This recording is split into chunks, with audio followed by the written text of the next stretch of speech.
کو 3 چیزیں سکھاؤ، نبی کی محبت، نبی کے گھر والوں کی محبت، قرآن کی تلاوت کی محبت۔ ذرا یہ بتائیے، آپ خود اپنے آپ سے پوچھیں کہ یہ تعلیم کہاں دی جاتی، کس جگہ دی جاتی ہے؟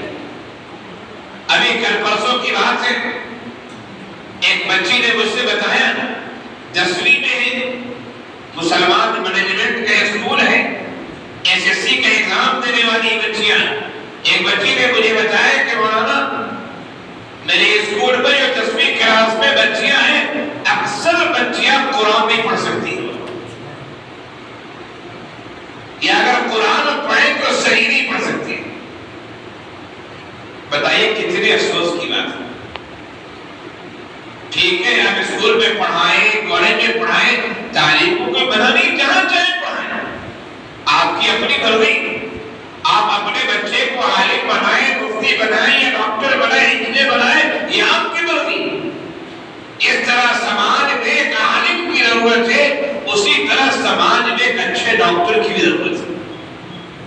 جس طرح سماج میں اچھے مفتی صاحب کی ضرورت ہے کہ وہ مسئلے مسائل بتائیں، اسی طرح ہمارے سماج میں اچھے انجینئرز کی بھی ضرورت ہے کہ وہ اسلام کے لحاظ سے گھروں کا نقشہ بنوائیں، بچائیں، کس رخ میں کھڑکی دی جائے اچھی ہوا آئے گی، مسجد سے اذان کی آواز آئے گی، ہمارے گھروں میں ٹوائلٹ کیسے بنایا جائے کہ قبلے کی طرح ہمارا رخ نہیں ہونا چاہیے، یہ کون بتائے گا؟ یہ مسلمان انجینئر بتائے گا، دوسرا نہیں بتائے گا۔ تو ہمارے سماج میں اچھے ڈاکٹر، اچھے انجینئر، اچھے لائر، اچھے وکیل، اچھے ججز کی ضرورت ہے، اسی طرح ہمارے سماج میں اچھے عالم، اچھے مفتی کی ضرورت ہے۔ اب کتنے افسوس کی بات ہے، ذرا سوچیں۔ میں نے جب وہ بات سنی جو میں نے بتایا کہ SSC کلاس میں 10ویں کلاس میں مسلم مینجمنٹ ہے، مسلم بچیاں ہیں، تقریباً 200-400 بچیاں پڑھ رہی ہیں، لیکن اکثر بچیاں قرآن نہیں پڑھ سکتی ہیں، تو کیا ہماری نسل اسلام پر باقی رہ سکتی ہے؟ ذرا غور کیجیے، کوئی سوال ہی نہیں۔ جب ماں کو قرآن پڑھنا نہیں آئے گا تو ماں اپنی بیٹیوں کے اور بیٹوں کی تربیت کیسے کرے گی؟ جب والدہ محترم کو قرآن پڑھنا نہیں آئے گا تو والد اپنے بچوں سے قرآن کے بارے میں کیا پوچھیں گے؟ والد خود نہیں پڑھنا جانتے ہیں۔ اس لیے ہمیں ان مدرسوں کی، مکتب کی قدر کرنی چاہیے، اور قدر کرنے کا مطلب یہ کہ سب سے پہلا تعاون، مدرسوں اور مکتب کا یہ یاد رکھیے کہ ہم اپنے بچوں کو ان اداروں سے جوڑ دیں۔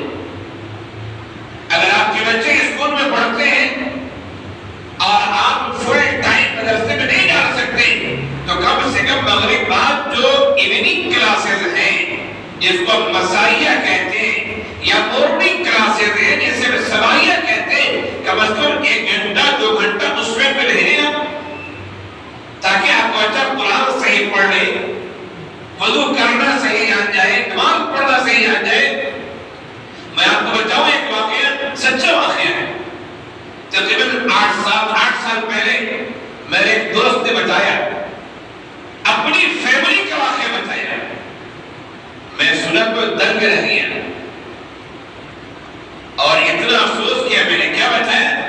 انہوں نے بتایا کہ اپنی بھابھی کے بارے میں بتایا، بڑے بھائی کی اہلیہ کے بارے میں، کہ وہ مغرب کی نماز ہمیشہ 4 رکعت پڑھتی تھی، اور ایسا نہیں، تقریباً 30-35 سال سے وہ بحرین میں رہ رہے، فیملی بحرین میں رہ رہی ہے۔ اتفاق سے ایک دفعہ شام میں کہیں جانا تھا بائی کار، شوہر نیچے تھا، اہلیہ آ رہی تھی، اہلیہ نے کہا میں نماز پڑھ کے آ رہی ہوں۔ شوہر نیچے کان کے دروازے پر کھڑا ہوا ہے، اہلیہ آئی، شوہر نے یہ پوچھا کہ بہت دیر کر دی، کتنی رکعت پڑھ رہے تھے؟ اس نے کہا بیوی نے کہ میں نے صرف مغرب کی فرض پڑھی ہے۔ کتنی رکعت؟ بس وہی 4 رکعت فرض پڑھی، سنت بھی نہیں پڑھی میں آگے، بل مغرب کی 4 رکعت، بلے ہم کو ہمیشہ 4 رکعت پڑھتے مغرب کی۔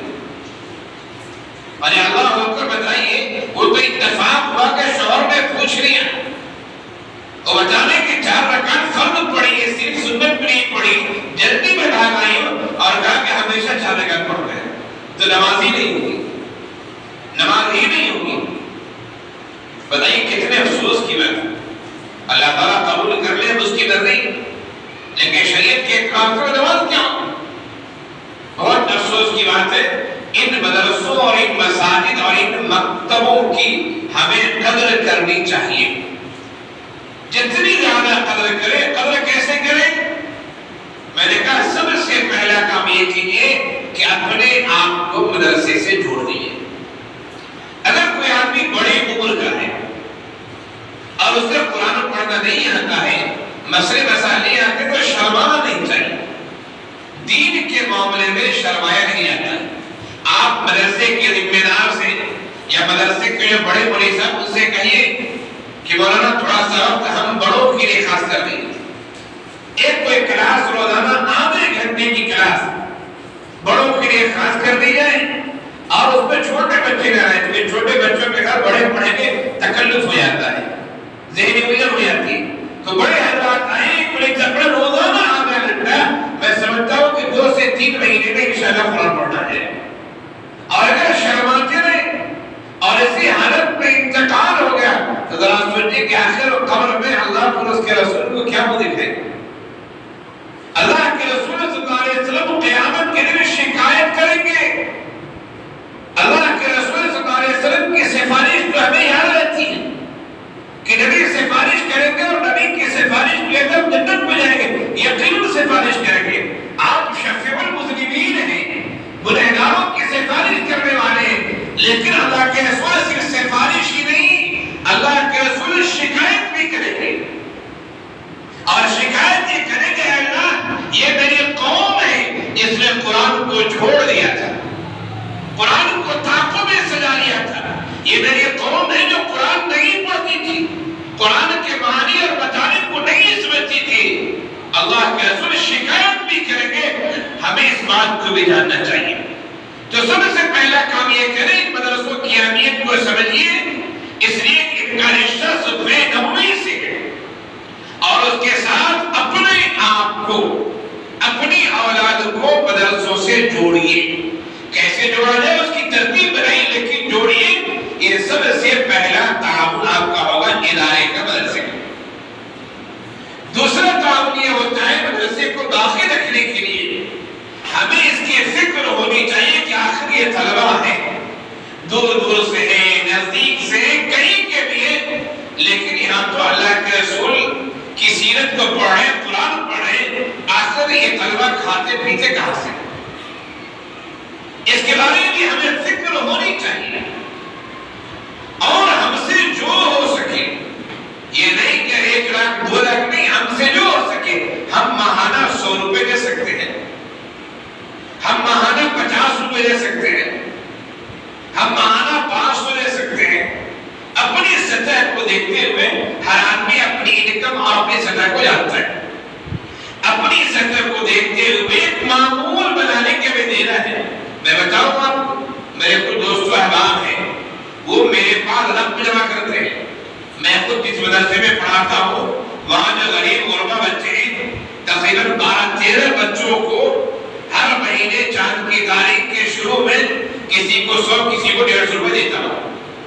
میرے دوست احباب ہیں، وہ مل کے جمع کرتے ہیں پیسہ.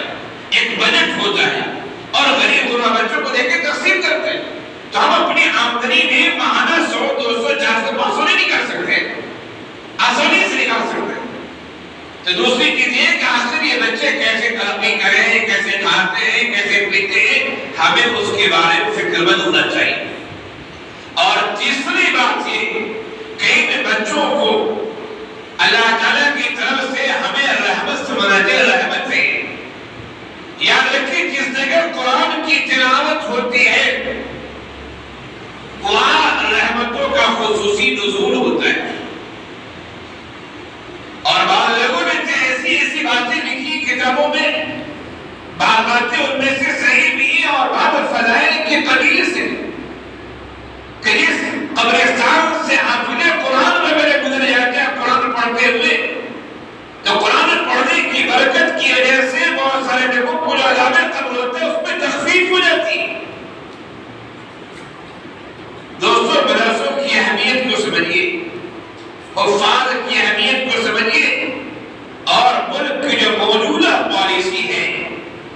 پالیسی کے لحاظ سے ہمیں ان مدرسوں کی خوب سے خوب قدر کرنی چاہیے، خوب سے خوب قدر کرنی چاہیے۔ اگر ہم نے قدر نہیں کی تو یاد رکھیے ہم نام کے مسلمان رہیں گے، کام کے مسلمان نہیں رہ سکتے۔ راجستھان کے ایک علاقے کا ایک واقعہ میرے